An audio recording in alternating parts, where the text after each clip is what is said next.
The morning sun cast a golden glow over the historic streets of London as thousands of people began gathering along the ceremonial route. Children perched on their parents' shoulders, elderly couples claimed spots they had waited hours to secure, and tourists from every corner of the globe held their cameras ready. The air buzzed with anticipation. Today was no ordinary day. The royal family was scheduled to make a public appearance at the annual charity gala, and the entire nation seemed to have paused to witness this moment. Inside Kensington Palace, the morning had started like any other, yet everything felt different. Catherine, the Princess of Wales, stood before an ornate mirror in her dressing room, her reflection showing a woman who carried both grace and purpose. Her stylist had laid out several options, but Catherine had already made her choice the night before. An elegant navy blue dress that struck the perfect balance between formal and approachable.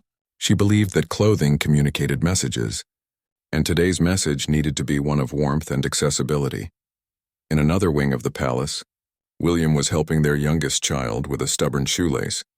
The Prince of Wales had long ago mastered the art of balancing royal duty with fatherhood. His own childhood had taught him the weight of public scrutiny, and he was determined that his children would grow up with as much normalcy as palace life could allow. The little one giggled as William made funny faces, trying to distract from the frustration of the twisted lace. Their eldest son was already dressed, standing tall in his carefully chosen outfit. At his young age, he was beginning to understand what it meant to be part of the royal family.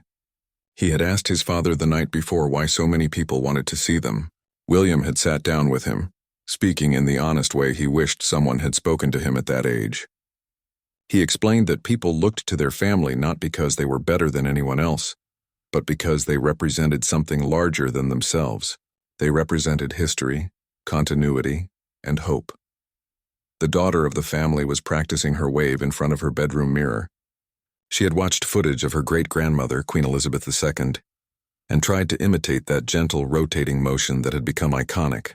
Her nanny smiled at the determination on the young princess's face. This child had a natural charisma that reminded palace staff of Diana, her late grandmother. There was something about her smile that could light up a room. Downstairs, the security team was conducting final checks. Every route had been surveyed multiple times. Every face in the crowd would be monitored. Every contingency had a backup plan. The head of security, a man who had served the royal family for 2 decades, understood that protection was about being invisible until needed. His team would blend into the background, allowing the family to connect with the public while ensuring their safety remained paramount. The palace kitchen had been busy since dawn. Though the family would be attending a formal luncheon, the children needed breakfast, and Catherine insisted on maintaining their regular routine as much as possible. Toast with honey, fresh fruit, and yogurt, simple foods that grounded them in normalcy.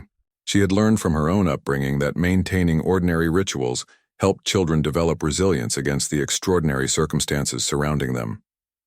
As the family gathered in the main hall, there was a moment of quiet togetherness.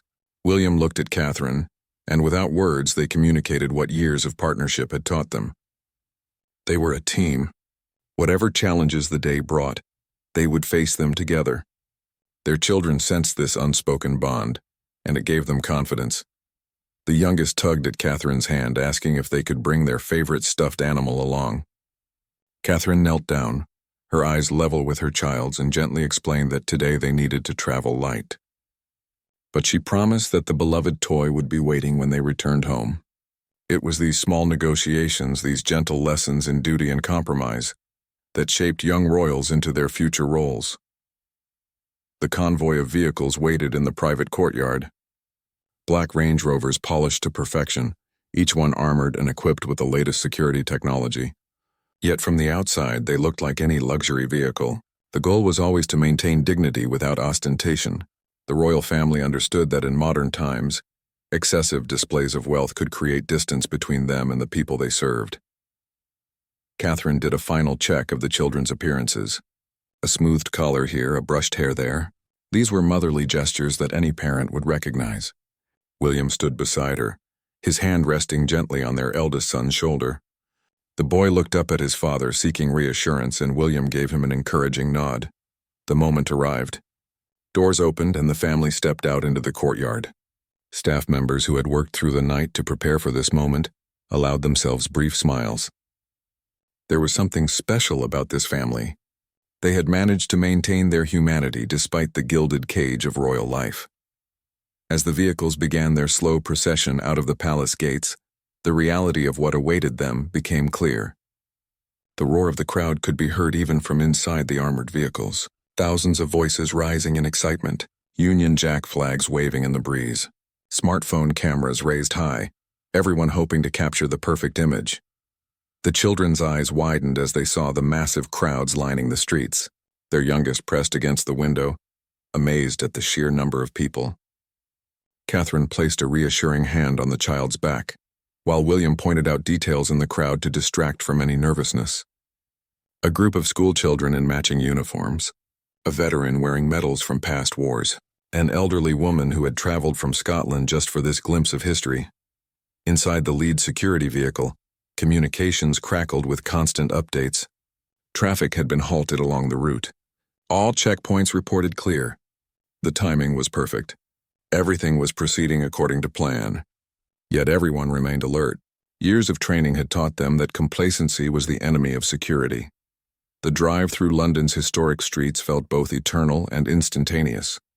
Each block brought new crowds, new faces, new expressions of excitement and affection.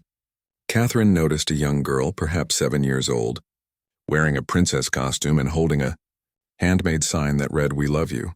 She made a mental note to wave specifically in that direction. When they slowed down, William reflected on how his life had led to this moment. From a boy who had lost his mother too young, to a man building his own family in the unforgiving spotlight of public life. He had made mistakes along the way, learned hard lessons, but through it all he had tried to honor both his duty and his heart. The destination was approaching.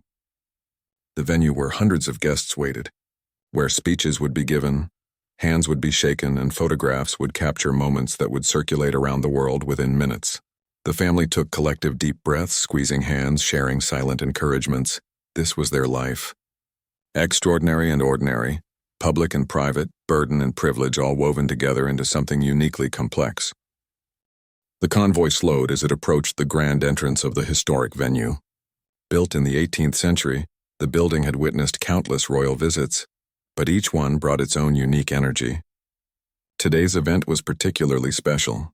The charity gala supported children's mental health services, a cause that both William and Catherine had championed for years. Their advocacy came from genuine conviction, not merely royal obligation. As the vehicles came to a complete stop, the security detail moved with practiced precision. Doors were checked, positions secured, and only then did the signal come through. The family could exit. William stepped out first, his tall frame immediately recognizable even from a distance. The crowd's cheers intensified. He turned back, extending his hand to Catherine, who emerged with the grace that had become her signature. She smiled warmly at the gathering, that genuine smile that reached her eyes and made people feel truly seen. The children followed, each reacting differently to the overwhelming attention. Their eldest maintained composure beyond his years, remembering his father's coaching about staying calm and focused. The daughter couldn't contain her excitement, her face breaking into a brilliant smile that photographers scrambled to capture. The youngest, still adapting to these grand occasions, stayed close to Catherine's side, tiny fingers gripping her hand tightly. An official reception committee waited at the entrance. The event organizer, a woman who had dedicated her life to children's welfare, stepped forward. She had met the royal couple several times before, and each encounter had deepened her respect for their genuine commitment. This wasn't performative charity for them. They asked detailed questions, remembered names from previous visits, and followed up on initiatives they had discussed. Catherine leaned down to introduce the children to the organizer. She believed in teaching them young that these events were about the people they met and the causes they supported, not about them being the center of attention. The eldest shook hands politely, just as he had been taught. The daughter offered an enthusiastic greeting that made everyone smile. The youngest managed a shy wave before hiding behind Catherine's dress. Inside the venue, the atmosphere was electric. Guests who had paid substantial amounts to attend this fundraiser understood they were contributing to something meaningful. But they were also undeniably excited to be in the same room as the royal family. Tables were decorated with elegant simplicity, each centerpiece featuring flowers from gardens that the queen consort herself had recommended. The attention to detail reflected the importance of the occasion. William and Catherine were separated briefly for the formal receiving line. Each took one side of the entrance hall, greeting guests individually. William had developed the ability to make each conversation feel personal, even when speaking to hundreds of people in succession. He asked questions, listened to responses, and made genuine connections in those brief moments. One elderly gentleman, a former military officer, mentioned having served during William's grandmother's early reign. William paused the line momentarily to hear the man's story properly, understanding that these personal histories mattered more than strict schedules. Catherine, on her side of the hall, encountered a young mother who had brought her teenage daughter. The girl was recovering from severe anxiety and depression, having been helped by the very services this gala supported. She was nervous, struggling to make eye contact. Catherine recognized the signs immediately. Instead of the formal handshake, she spoke softly, asking about the girl's interests. When she learned the teenager loved art, Catherine shared that she had studied art history at university and still painted occasionally for relaxation. The girl's face brightened, and suddenly they were having a real conversation, not a ceremonial exchange. The children were guided to a special area where young attendees had gathered. Palace staff had arranged age-appropriate activities, understanding that even royal children needed breaks from formality. The eldest found himself surrounded by curious peers who wanted to know what it was like living in a palace. He answered honestly, explaining that it was his home just like their houses were their homes. Yes, it was big, but it also meant a lot of stairs to climb and long corridors to walk down. The daughter quickly organized the other children into a game she had invented. She had inherited her mother's ability to put people at ease and her father's natural leadership. Within minutes, children who had been strangers were laughing together. All differences of background temporarily forgotten in the universal language of play. Meanwhile, the youngest was experiencing sensory overload. The crowds, the noise, the lights, it was all becoming too much. An experienced nanny recognized the signs and quietly led the child to a calmer space. She had worked with royal children long enough to know that pushing them beyond their limits helped no one. Sometimes the kindest thing was to let them retreat and recover. Back in the main hall, speeches began. The charity's founder spoke passionately about the mental health crisis affecting young people. The statistics were sobering. 1 in 6 children experienced mental health problems. Many waited months or years for treatment. Some never received help at all, but there was hope. With proper funding and support, lives could be transformed. The work being done through this charity and others like it was literally saving lives. When William took the stage, the room fell silent. Public speaking had never been his favorite duty, but he had learned to channel his nervousness into authenticity. He spoke without excessive formality, sharing his own struggles with mental health after his mother's death. He talked about the years of suppressed grief, the belief that showing emotion was weakness, and the eventual realization that talking about his feelings had been crucial to his healing. His honesty was striking. Here was the future king, someone raised in unimaginable privilege, acknowledging vulnerability and pain. People in the audience found themselves moved to tears. One businessman who had attended primarily for the prestige found himself reconsidering his own relationship with his struggling teenage son. Perhaps professional help wasn't an admission of failure, but an act of love. Catherine watched from her seat, pride evident in her expression. She had witnessed William's journey toward openness about mental health, had supported him through difficult conversations with himself and with the public. She knew how much courage it took for someone in his position to show vulnerability. The royal family had historically maintained emotional distance, but William and Catherine were consciously choosing a different path. After the speech, lunch was served. The seating arrangement had been carefully planned to facilitate meaningful conversations. William found himself at a table with mental health professionals, parents of children who had received treatment, and representatives from schools implementing new wellness programs. The conversation flowed naturally, with William asking substantive questions and engaging deeply with the answers. Catherine's table included young people who had experienced mental health challenges firsthand. She listened far more than she spoke, understanding that her role was to amplify their voices, not overshadow them. One young man described his journey through severe depression, the stigma he had faced, and how access to proper care had given him his life back. He was now studying to become a therapist himself, wanting to help others the way he had been helped. The children rejoined their parents for dessert, which had been chosen with young palates in mind. Chocolate mousse with fresh berries. The youngest had recovered from the earlier overwhelm, and was now chattering happily about the activities. The daughter was already planning how she might incorporate today's experience into a school project. The eldest sat quietly, processing everything he had heard and seen. As coffee was served, Catherine noticed a commotion near one of the side doors. A young girl, perhaps 10 years old, was trying to get someone's attention, but security was gently keeping her back. Catherine excused herself and walked over. The girl held a handmade card, decorated with drawings of flowers and hearts. She had wanted to give it to the princess but hadn't known how to reach her. Catherine knelt down, accepting the card with genuine appreciation. She opened it and read the message inside. It thanked her for talking about mental health because the girl's older brother had been struggling, and hearing the royal family discuss these issues had made their family feel less alone.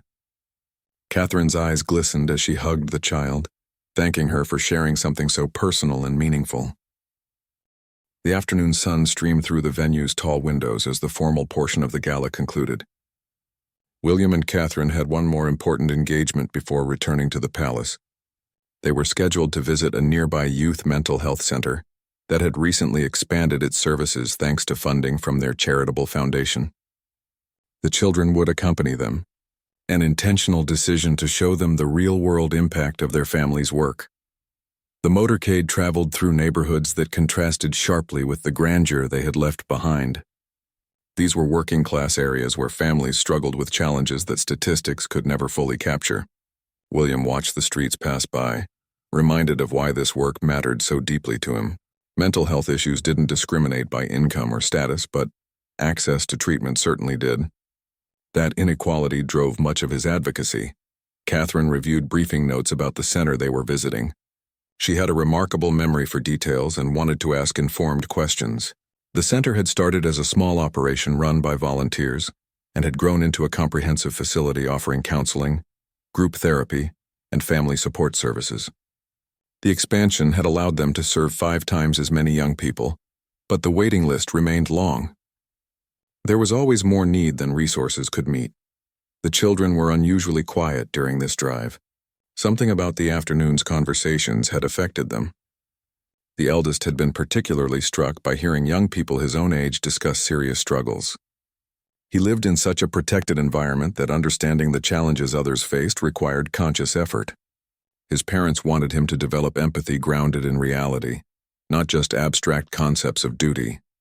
When they arrived at the youth center, the reception was completely different from the morning's grand event. No formal receiving lines or elaborate decorations. Instead, a small group of staff members and a few young clients waited nervously. They had been told the royal family was visiting, but the reality of it felt surreal.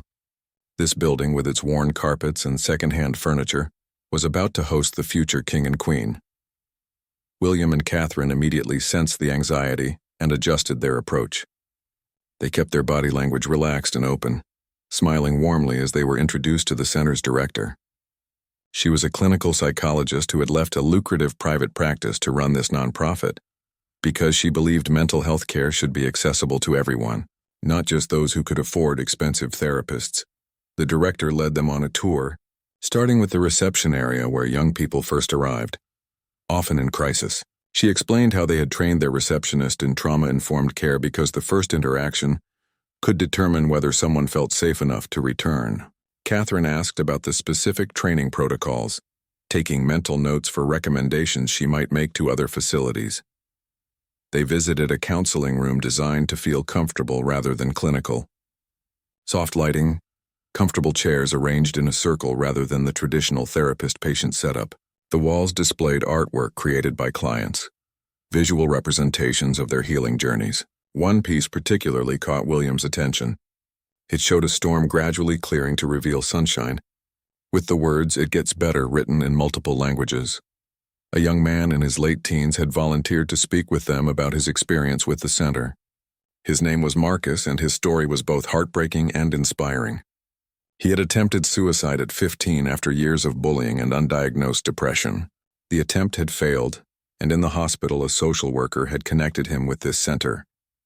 The counseling he received here had saved his life, he stated simply and directly. William listened intently, asking Marcus about the specific aspects of treatment that had helped most. Marcus explained that having a therapist who truly listened without judgment had been transformative.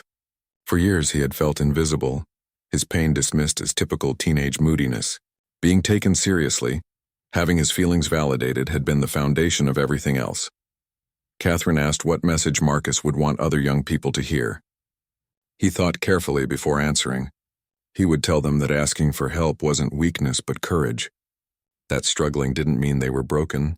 That with support things really could improve. His words carried the weight of lived experience, more powerful than any clinical explanation. The daughter, who had been listening quietly, surprised everyone by asking a question. She wanted to know if Marcus still had hard days. He smiled at her directness and answered honestly.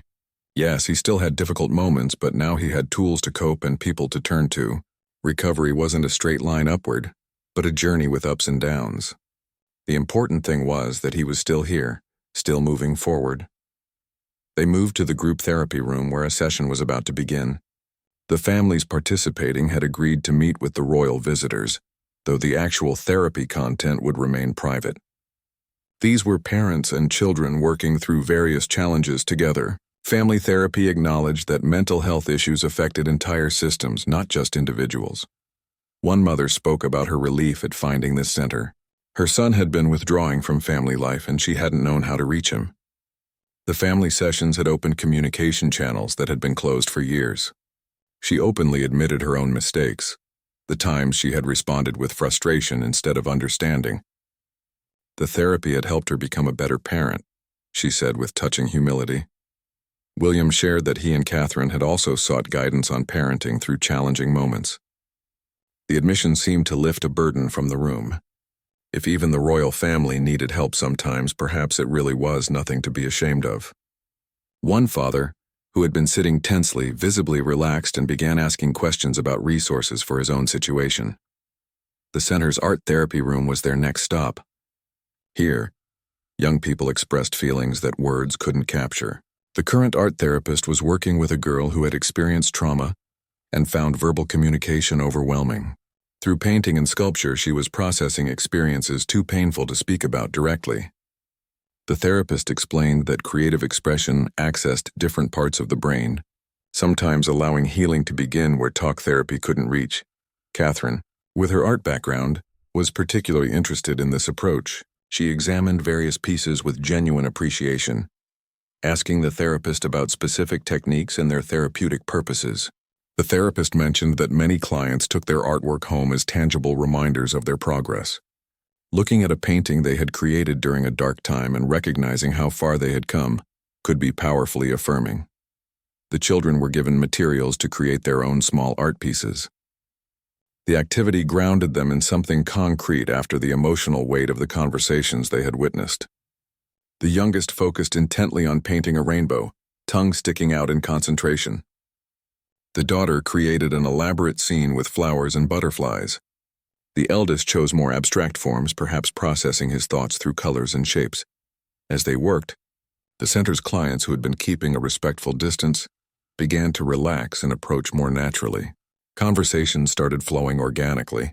One teenager asked the eldest prince what sports he enjoyed, and suddenly they were just kids talking about football.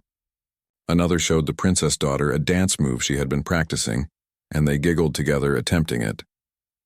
William and Catherine observed these interactions with satisfaction. This was exactly what they hoped to teach their children. That despite their unique circumstances, they could connect with people across all differences. That everyone, regardless of background, had inherent dignity and worth. That their position should be used to serve and lift others, not to separate themselves. The director pulled William aside to discuss funding challenges. She was grateful for the foundation's support, but needed to be honest about the reality. They were turning away young people every week due to capacity limits. The staff was stretched thin. working overtime without additional pay because they cared so deeply. She wasn't complaining, just stating facts.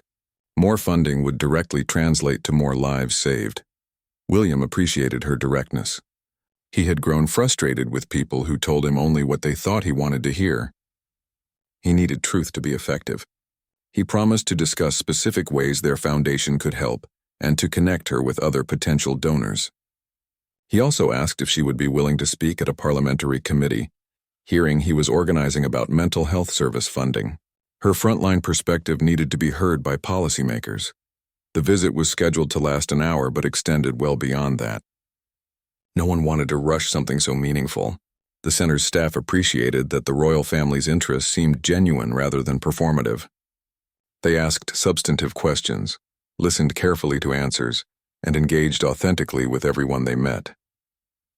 As departure time finally approached, Marcus asked if he could share one more thing. He wanted them to know that their willingness to talk publicly about mental health had ripple effects they might not realize. When the journey back to Kensington Palace took them through the heart of London as evening began to settle over the city. The children were tired but energized by the day's experiences.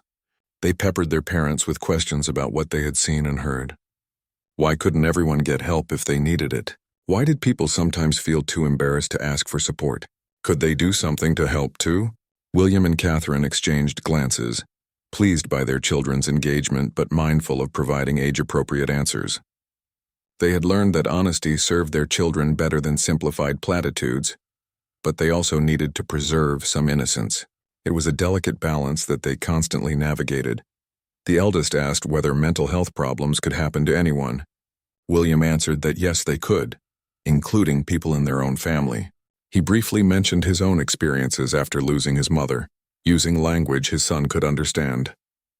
He explained that feeling sad or worried or overwhelmed was part of being human, and that getting help when those feelings became too big to manage alone was smart, not weak.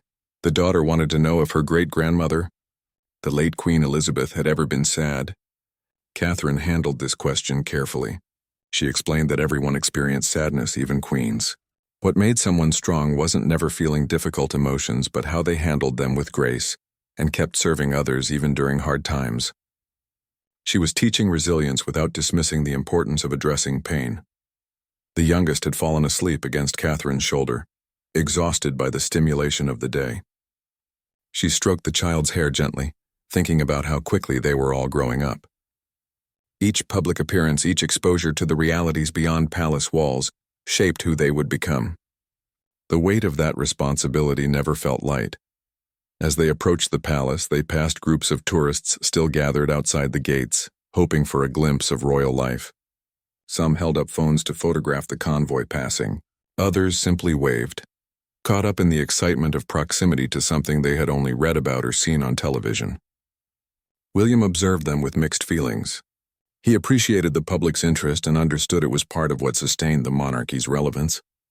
But he also felt the burden of living constantly under observation.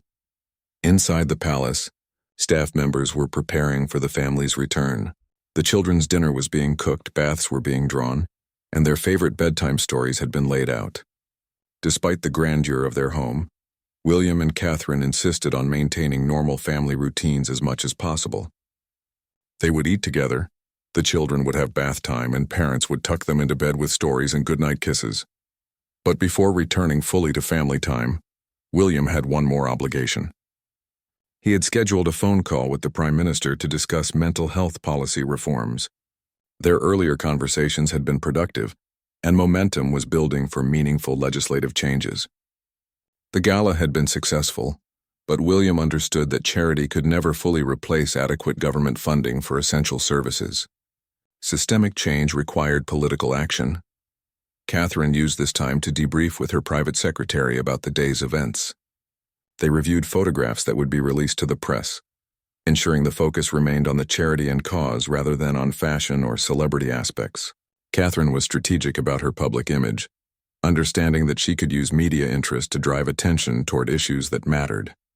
Every dress choice, every hairstyle, every public appearance was covered extensively. She could either waste that attention or harness it for purpose. They selected several photos that captured meaningful moments, Catherine speaking with the young girl who had anxiety. William listening intently to Marcus at the youth center. The children engaging naturally with their peers at the gala. These images told a story beyond mere royal pageantry. They showed a family committed to service and connection. Her secretary mentioned that several major media outlets had already published positive coverage of the day's events. The photos of the family arriving elegantly had indeed gone viral on social media, but what pleased Catherine more was that the comment sections were filled with discussions about mental health. People were sharing their own experiences, offering support to one another and discussing the importance of accessible treatment. The conversation had moved beyond just the royals to the issues themselves. William's call with the Prime Minister lasted longer than scheduled. They discussed expanding mental health services in schools, increasing funding for community centers like the one they had visited, and launching a public awareness campaign. The Prime Minister had political considerations that sometimes conflicted with what mental health advocates wanted. But William had learned to navigate these conversations diplomatically while remaining firm on core principles. He emphasized the economic argument as well as the moral one. Untreated mental health issues cost the economy billions in lost productivity, increased healthcare expenses, and social services. Investing in early intervention and accessible treatment wasn't just compassionate, it was fiscally responsible. The Prime Minister was particularly receptive to this framing, as it gave political cover for budget allocations that some critics might otherwise label as soft spending. By the time William finished the call, the children had eaten and were ready for their baths. He joined Catherine in the family's private quarters, finally shedding the formal persona required for public duties. Here he was just a father, helping his children wash their hair and listening to them recount their day in the way children do, with every detail given equal importance. The eldest talked about Marcus and kept returning to the idea that someone could feel so bad they wanted to die. William addressed this directly but carefully. He explained that sometimes people's brains got sick, just like bodies could get sick. When that happened, they needed medicine and treatment to help them feel better. Marcus had gotten that help, which is why he was now healthy enough to share his story and help others. The daughter was more focused on the art therapy she had witnessed. She wanted to know if they could have art supplies at home for when she felt upset. Catherine assured her they already did, and she could always use drawing or painting to express her feelings. Sometimes, Catherine shared, she did exactly that when she felt stressed or overwhelmed. This small admission from her mother seemed to comfort her daughter greatly. After baths, the family gathered in the children's shared sitting room for story time. This was William's favorite part of any day. No cameras, no protocols, just his family together. He read from a book about a young knight learning that true bravery meant being kind and admitting when you needed help. The parallels to their earlier conversations weren't accidental. He and Catherine often chose stories that reinforced the values they wanted to instill. The youngest fell asleep before the story ended, and William carefully carried the sleeping child to bed. He stood for a moment watching peaceful breathing, marveling at the innocence. This child had no real understanding yet of the life that lay ahead. The scrutiny, the expectations, the loss of privacy. William was determined to give them all as many of these simple, protected moments as possible before the weight of duty became fully real. In their room, the eldest asked one final question before sleep. Would they be doing more visits like today's? William sat on the edge of the bed and answered that yes, this was part of what their family did. They used their position to help others and bring attention to important causes. Someday, when the boy was older, he would do this work too, in his own way. But for now, his job was to be a kid, learn as much as he could, and be kind to others. The daughter required 3 curtain calls before finally settling down. She had her mother's energy and found it hard to quiet her mind at bedtime. Catherine lay beside her for a while, rubbing her back in soothing circles and humming softly. She thought about her own childhood, so different from her daughter's, yet similar in the love that surrounded her. She wanted her children to know above all else that they were loved unconditionally, not for what they represented, but for who they were. Finally, alone in their own room, William and Catherine collapsed onto their bed, still in the formal clothes they had worn all day. The physical exhaustion was real, but the emotional weight was heavier. They had held space for so many people's stories today, absorbed so much pain and hope. Now they needed to process it themselves.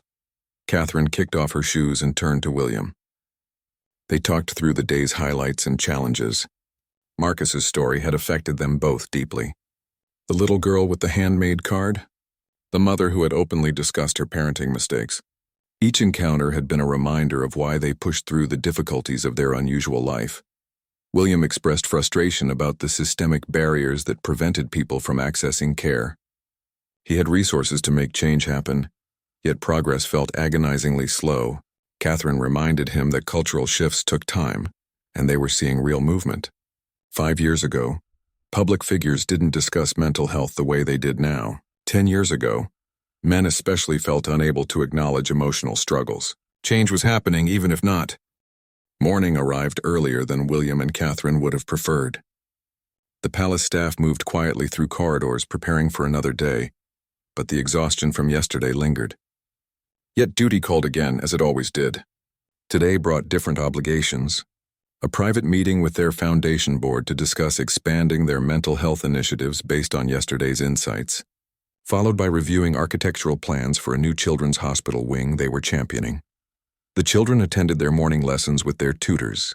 Education at the palace combined traditional academics with unique training for their future roles. Languages, history, mathematics, but also constitutional law, public speaking, and cultural diplomacy. The curriculum prepared them for lives that would never be entirely private or entirely their own. During a break between lessons, the eldest asked his tutor about mental health in historical contexts. Had kings and queens throughout history struggled with these issues? The tutor, a Cambridge-educated historian, appreciated the question's depth. She explained that mental health challenges had always existed, but understanding and language around them had evolved dramatically. Some historical monarchs had probably suffered from what we now recognize as depression, anxiety, or other conditions, but in their time, these struggles were misunderstood or hidden completely. The young prince absorbed this information thoughtfully. He was beginning to understand that his family's openness about these topics represented a significant departure from historical norms. The weight of royal duty included not just ceremonial appearances, but also the courage to challenge outdated attitudes and lead cultural change. Meanwhile, Catherine was in her office reviewing letters from the public. Thousands arrived weekly, and while staff screened and responded to most, she personally read a selection to stay connected with what people were experiencing. Today's batch included several responses to yesterday's gala. A father thanked her for highlighting children's mental health, because his daughter had finally agreed to seek counseling after seeing the royal family discuss it openly. A teenager wrote that seeing the princess engage authentically with young people struggling gave her hope that she wasn't alone. These letters reminded Catherine why the exhausting schedule mattered.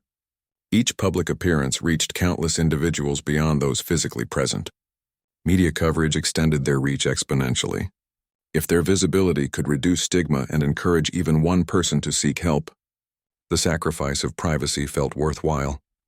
William was in discussions with the foundation's executive director about scaling their initiatives.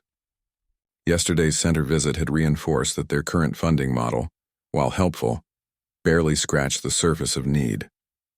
They needed to think bigger. Could they launch a national network of youth mental health centers? Partner with schools to embed counseling services directly in educational settings? Create a training program for teachers to identify early warning signs? The executive director appreciated William's ambition, but had to balance it with fiscal reality. Their foundation had significant resources, but addressing a nationwide mental health crisis required government partnership. They could seed innovative programs, demonstrate effectiveness, and advocate for policy change. But sustainable solutions needed public funding commitments. William understood this intellectually but found it frustrating emotionally. His position gave him platform and influence, but not direct power to allocate government resources. He could advocate, convene stakeholders, and use his visibility to maintain pressure, but ultimately, elected officials made budgetary decisions. It was a lesson in the limits of modern constitutional monarchy. The architectural plans for the hospital wing provided a more concrete outlet for their efforts. Catherine joined William to review the designs with the hospital's leadership and the architectural firm. They had been involved in this project for over a year, and seeing plans progress to this stage felt satisfying. The wing would include specialized mental health facilities for children and adolescents, Integrating physical and mental health care in ways that many facilities still failed to do, Catherine had specific requests about the design of therapy rooms. She wanted them to feel safe and comforting, not clinical and intimidating, natural light, calming colors, spaces that acknowledged these were children who needed healing environments. The architects had incorporated her feedback thoughtfully, creating spaces that balanced medical functionality with emotional sensitivity. William focused on ensuring the facility would be accessible to families regardless of income. The hospital served a diverse population, and this wing needed to reflect that equity commitment. Treatment plans would be needs-based, not payment-based. It was a model he hoped would influence other institutions. The afternoon brought an unexpected challenge. News broke that a prominent celebrity had publicly criticized the royal family's mental health advocacy, calling it hypocritical given the institution's historical treatment of family members who struggled. The critique referenced Harry's departure and the tensions that had played out in public view. It was a painful subject that William and Catherine had hoped to keep separate from their advocacy work. Their communications team gathered for an emergency strategy session. How should they respond, if at all? Engaging directly might escalate the situation and distract from their charitable work. Ignoring it might seem dismissive of legitimate concerns about how the institution had historically handled mental health challenges within its own ranks.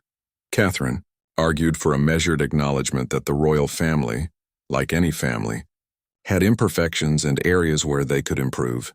Their advocacy grew partly from personal experiences with the difficulty of addressing mental health within structures not always designed to support it.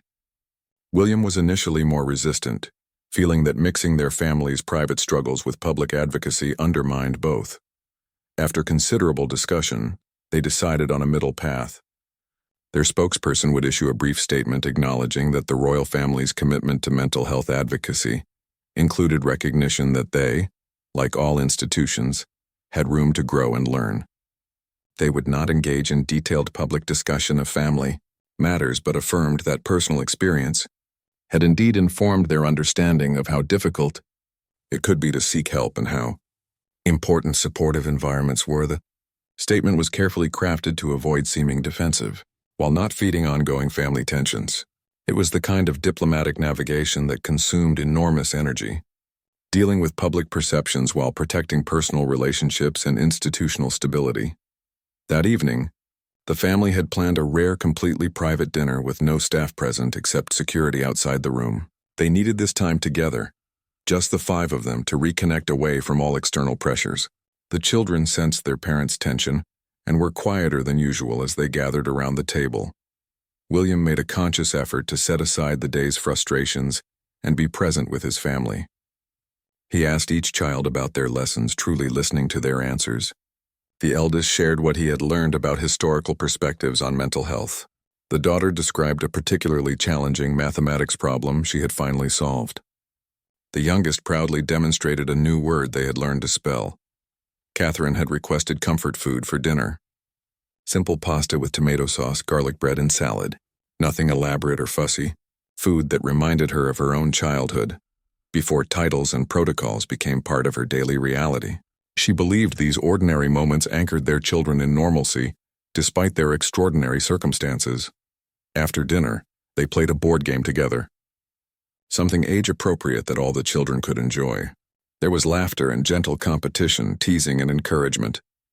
For these precious hours, they were just a family, not representatives of an institution or symbols of national identity. But even in private moments, the weight of their roles lingered. William found his mind drifting to the celebrity's criticism, wondering if there was truth in it that he needed to confront. Catherine noticed him becoming distant and gently squeezed his hand, bringing him back to the present. Later, after the children were in bed, they talked about the criticism more openly. William admitted that it stung partly because it touched on real guilt he carried. He had tried to support his brother through difficulties, but had also felt protective of the institution. Those competing loyalties had created impossible tensions. He wondered if he could have handled things differently, though he also recognized some situations had no perfect solutions. Catherine listened without trying to fix or defend. Sometimes William just needed space to process complex emotions without judgment. She shared her own struggles with family dynamics, the ways her background sometimes created distance from royal relatives who had been born into this world. They both carried wounds and regrets alongside their privileges and responsibilities. They talked about what they wanted their children to learn from all of this. Not that their family was perfect or that the institution was beyond criticism, but that growth required honesty about shortcomings. That real strength included vulnerability and willingness to change. That advocacy meant Lee. The primary school they visited the next morning represented everything their advocacy aimed to achieve. Located in a neighborhood where resources were limited but community spirit was strong, the school had embraced emotional well-being as central to education. Colorful murals decorated the hallways, many created by students depicting feelings and coping strategies. The atmosphere felt warm and inclusive, exactly what children needed to thrive. The head teacher greeted them with genuine warmth rather than nervous formality. She had dedicated her career to education in underserved communities, and appreciated that the royal family's interest seemed to extend beyond photo opportunities. She had seen too many initiatives that promised much but delivered little.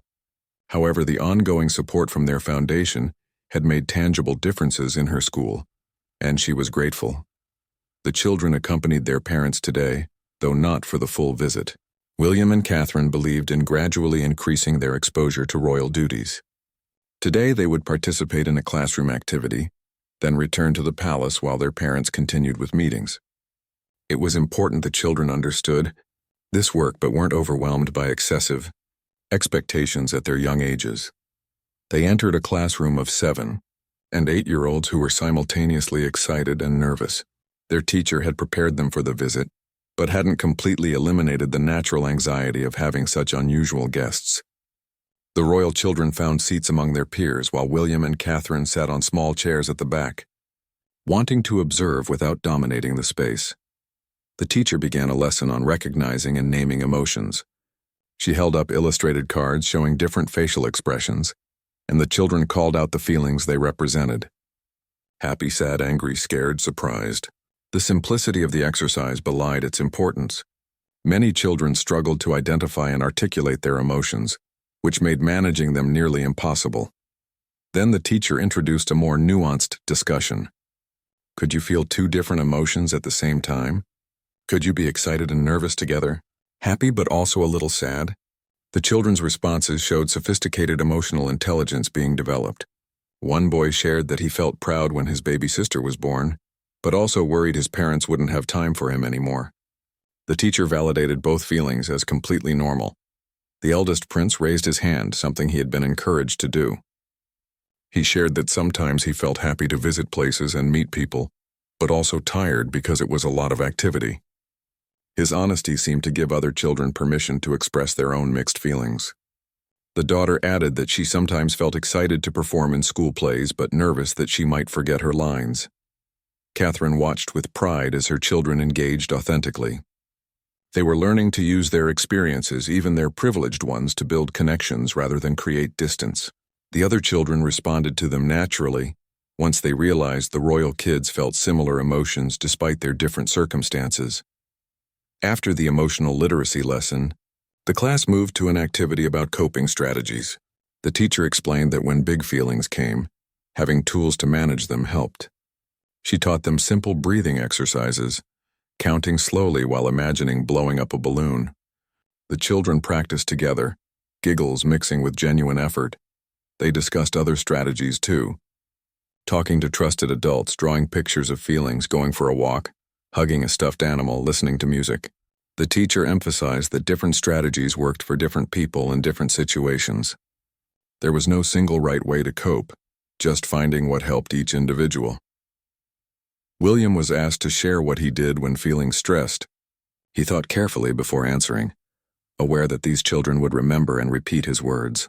He explained that he found talking to people he trusted very helpful, especially his wife. He also mentioned that physical activity like playing football helped him work through tense feelings, and sometimes, he admitted, he needed to just sit quietly for a few minutes to calm his mind.